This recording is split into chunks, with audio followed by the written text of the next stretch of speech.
guys, welcome back. My name is Eric Aroka with Live the Life Leadership, your source for building corporate culture and personal leadership. Nice to have you here today. Today I thought we would talk about living your culture because your culture is your brand. So what is it that sets companies apart from one another? It could be things like price points, products, quality, where the organization is located. There's a plethora of things that set companies apart from one another. But I truly believe that the main thing that sets companies or organizations apart from one another is culture. That's right, I said culture. That is your big difference maker between organizations. So let's define culture for a moment, because culture is many things, and it's many things to different people, and it's many things in different cultures. So how do we define culture? Forbes defines cultures as something that is pre-existing in your organization's genetic code. Pretty good description, I think. Another great definition is by Harvard Business Review. If you don't read this journal, I highly recommend it. It is that good. Okay, but they define culture as the glue that binds an organization together. And I like that definition as well. My definition of culture is the values and beliefs that influence the way people interact. Okay? So now that we've defined culture, let's take a brief moment and define branding. I think brand is well defined as the relationship an organization has with its internal and external customers. So again, that definition of branding is the relationship an organization has with its internal or external customers. And by internal customers, I mean the different departments. External customers could be vendors, third parties, and then obviously your own customers. Guys, now that we have taken the time to define what culture is and branding, let's get busy living our culture. How do we do that? Very simple. We live our culture by defining what our values are. What is it that we believe? Do we believe the same things that our organization believes? That's how I believe we start living our culture.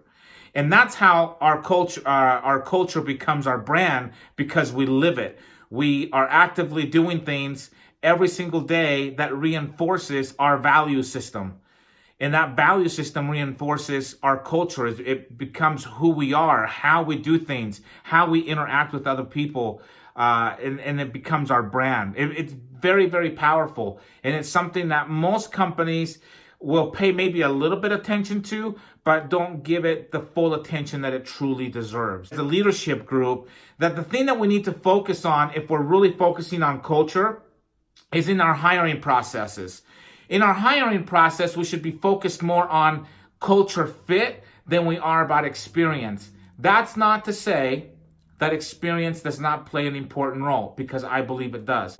I don't want a plumber who doesn't know what they're doing to come to my house and fix my plumbing. Make sense? So experience does play a role. It should just not be the first thing that we look at as we are interviewing people, as we are trying to figure out if they are the right fit for our organization or not. I truly believe that in order for companies to be successful in the future, in this global economy, it's going to be based on our values, culture fit. And so spend more time in the interview process, interviewing people, asking the right questions about values. Ask them, what do you value? Tell them what your values are. Have them give you an example. So let me give you a couple of examples. The two examples that I thought of, one was Disneyland. Disney. Of all the times I have been to Disneyland, I have never had a bad experience going to Disneyland. It is the happiest place on earth. The only people who don't think that it's a happy place are the 4 or 5-year-olds who are crying and kicking and screaming because their parents are dragging them all over the park. But other than that, it is literally the happiest place on earth. In fact, The first ride and the last ride that I get on at Disneyland is always It's a Small World. Why? I know what you're thinking. It's cheesy. It's a small world after all. You're welcome. Now that song is stuck in your head. But the reason why I get on that ride is because that ride sets the tone for the rest of my Disneyland experience. It's happy. It's peppy.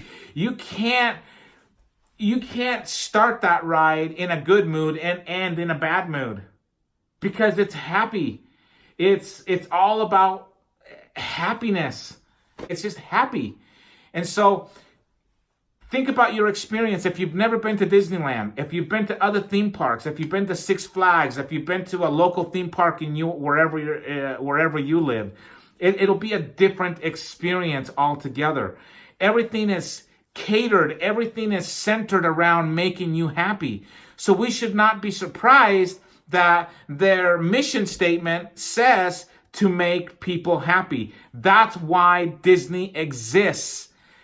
Their movies, their toys, their theme parks, it's all centered around making us happy. Culture. Your culture is your brand.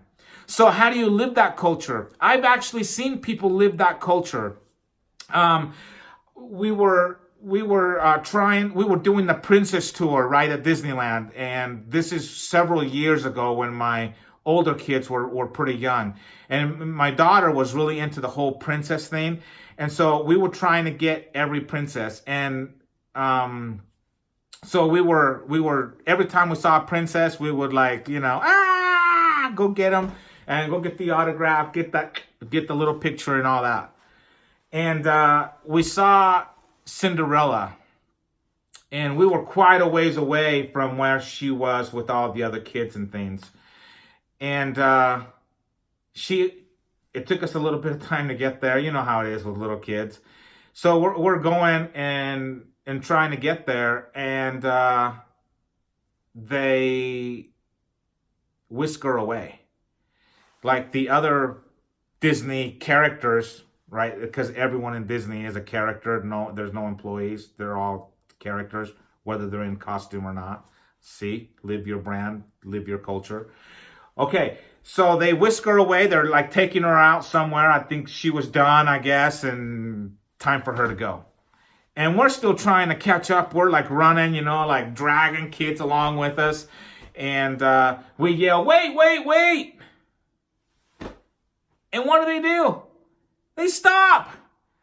They turn around with a smile on their face. And I said, whoa, whoa, we just need to get a picture. Please let us get a picture. And they're like, oh yeah, no problem. And they took the time to do the autograph thing, to little autograph her little book.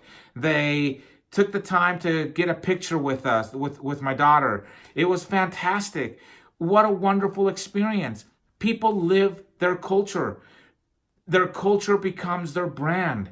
Do you see how that fits together? On another occasion at Disneyland, while we were there, my son and I were lost. We were trying to get to some ride, and we took a wrong turn somewhere, and I wasn't paying attention. I didn't have the little map with me, and so we got lost. And the rest of our family was going to be waiting for us there. So I see a gentleman walk by. He's got his Disney, golf shirt on, and he's booking it. He's like, got to get places. And I just yell, hey, sir. And I'll just tell you, when I've done that at other theme parks, that dude will keep walking. They keep going. But not this guy, because he is at Disney. And because he is a Disney employee, he stopped dead on his tracks and started looking around, turned around. Like, was that for me? Is somebody calling me? We finally make eye contact, and I said, hey, sir, I need your help. I said, hey, we took a wrong turn. What's the fastest way to get to this ride? And he's like, oh, gives me directions, tells me how to get there. But not only that, he goes the extra mile, because remember, their mission is to make people happy. So he actually says to me and my son, hey, you know what? I'll take you. No, you don't need to do that. If you got you got things to do, you gave me directions. I think I'll be okay. I'll find it. And he's like, no, it's my pleasure. I will take you. Awesome. You see, going the extra mile, making people happy. Live your culture because your culture becomes your brand. It's how you are identified. It's how we as consumers identify you as an organization. The second example that I can give you is many years ago, I was in San Diego on a business trip. I was keynoting for an organization. And we just happened to be talking about ethos and mantras and mission statements and value statements, those type of things. And they had recommended that I go get some lunch at a local burger place. And according to them, it's the world's greatest California avocado burger. So I went ahead, made my way down there for lunch. And I got to say, it was the best burger I've ever had. I'm just saying. Okay, but while I'm standing in line, I noticed that there are 3 gentlemen who are standing there. Crew cut, hairdo, buff, no neck, right? Go from ear to shoulders, no neck. Pretty buff dudes, and they're dressed in fatigues or camel t-shirts or something. So I was just making a small conversation because we're in line. And I just happened to ask him, I just said, hey, so what service are you guys with? I figured either SEALs or Marines, right? And so they say, yeah, we are with the Navy SEALs. And I was like, oh, man, that is so awesome. And I say, I was just speaking about you guys at my speaking engagement that I had this morning at XYZ company. And they said, oh, really? What were you talking about? And I said, well, we were talking about values, and we were talking about culture, and we were talking about mission statements and vision statements, purpose statements, living with a mantra or by an ethos, and the power that those things have in our lives. And so I shared the Navy SEALs ethos with the crowd. And I just got to tell you, it's like a page long. It's like 6 paragraphs, very lengthy, very big words. Anyway, so I just said, hey, I'll make you guys a deal. If you guys can recite your ethos word for word, I will buy you dinner. And they looked at each other and were like, you got it. Like, no problem. Let's do this. And they started off great. I got to tell you, they got through halfway through the first paragraph, and I thought I was in trouble. But about halfway through the first paragraph, they started looking at each other like, I don't think I can do this. What's next? And they would skip around. Anyway, they ended up skipping around all sorts of places in their ethos, which is what I actually expected. But something really interesting happened as they read their ethos. And that is, there were moments of clarity that they had. And when they spoke with authority. They spoke as people who truly lived their culture, and their culture had become their brand. Think about the Navy SEALs and what you know about them, right? These are not men and women who casually believe. They are fully on board. They are completely on board with what the culture is. And so it's become a very powerful brand. The only other armed services branch that I can think of that it would be very similar to a Navy SEAL would be the Marine Corps. The Marines always say, once a Marine, always a Marine. They truly believe that. The few, the proud, the Marines. Okay? So those two cultures are tied very closely together, I believe.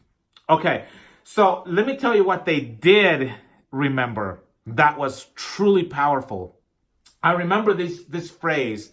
One of them looked at me and he stuck his chest out and he said, "I am that man." I was like, yes, you are. Yes, you are. You are the man. Powerful. One of the other SEALs looked at me again with pride and with stature and with authority and said, I live my life with honor on and off the battlefield. Powerful words. Powerful. I was like, yeah, you guys definitely live your culture. Your culture has become your brand because you live the values that you aspire to live. That is true culture. That is living your culture, living what you believe, on and off the battlefield.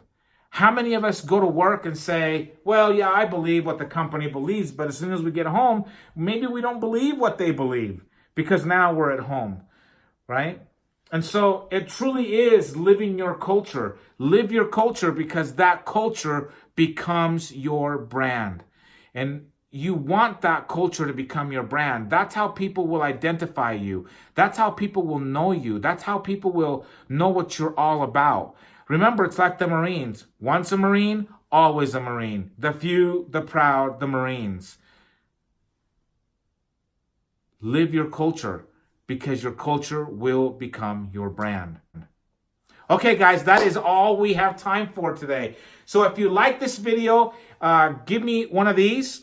If you have any questions, please, in comments, provide questions. Love to read your comments. And share the channel. Also, if you want to be notified for next week's video, I release one video every Friday. So every Friday I release a new video talking about building culture or personal leadership. So if you want to be notified on that, make sure you hit the notification bell at the top, and we will see you next week.